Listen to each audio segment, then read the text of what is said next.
Charles says that the first step in spiritual healing is to believe, and the next step is openness and receptivity to the stream of healing life.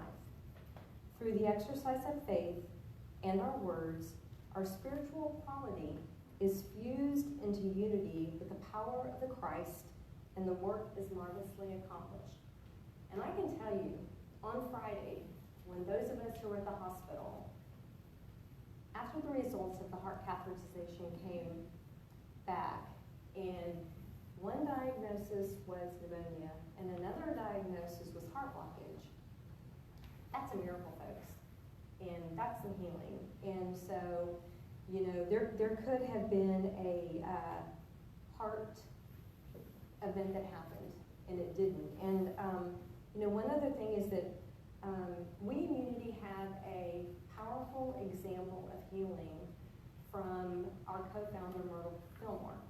She attended a talk by Evie Weeks, and she was told that as a child of God, she did not inherit sickness. And so she repeated that affirmation and eventually was healed of the tuberculosis which threatened her life. So we know that healing is available for all of us.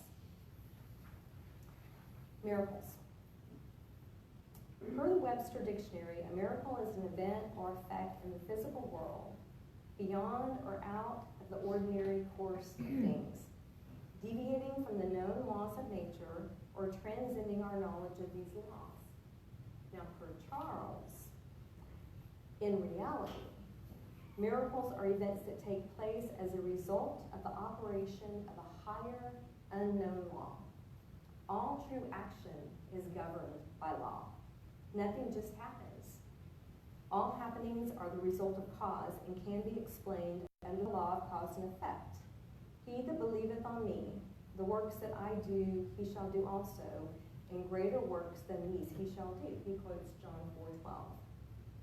And so, you know, as we think about miracles, they're common everyday occurrences as we experienced on Friday. And so as you look for those things in your life where things are easier, there's that parking space that appears miraculously when you're running late. And, you know, it's a reminder that God is always there for us. God gives us what we need. There's great abundance. And so as you look for those things that happen in your life, give thanks. Be grateful. And know that they are God expressing in you and making your way easier. Prophecy. So Charles says that the gift of prophecy, he says about the gift of prophecy, that a prophet is one who receives the inspiration of spirit, who understands spiritual law, and imparts it to others. Metaphysically, the prophet is that in us which discerns the working of the law.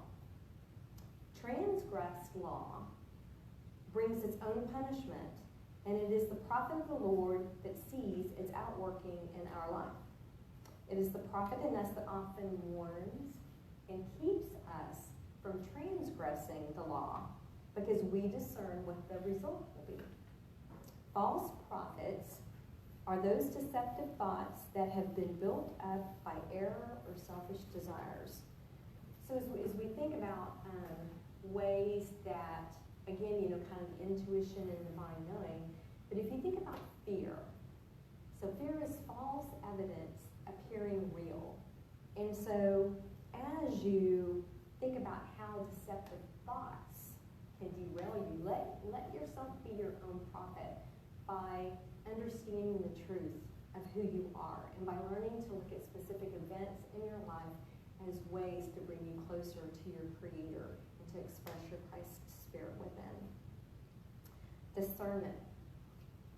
And these all tie together beautifully, right? I mean, they're just like one breath away from each other. And so it's just beautiful how they all tie together.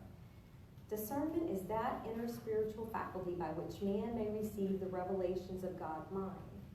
The faculty by which we inwardly know that which is spiritual. It indicates the ready insight into divine law that was the glory of the Master. To apprehend the truth of being, to look through appearances and to behold the reality of omnipresence.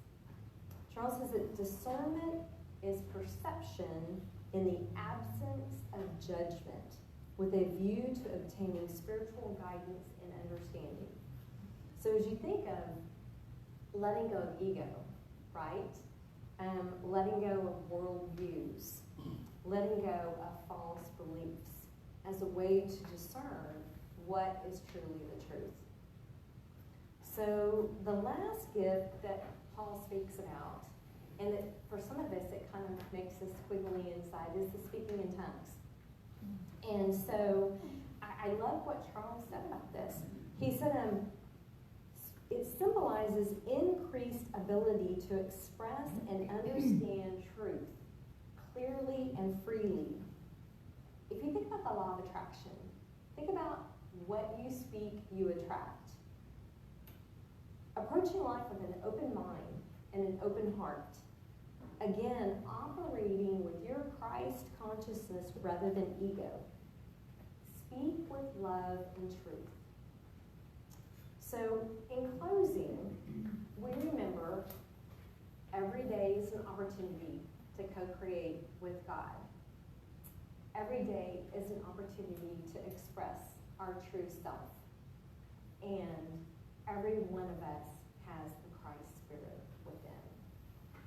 So for that we say, thank you, Mother, Father, God, and so it is. Amen.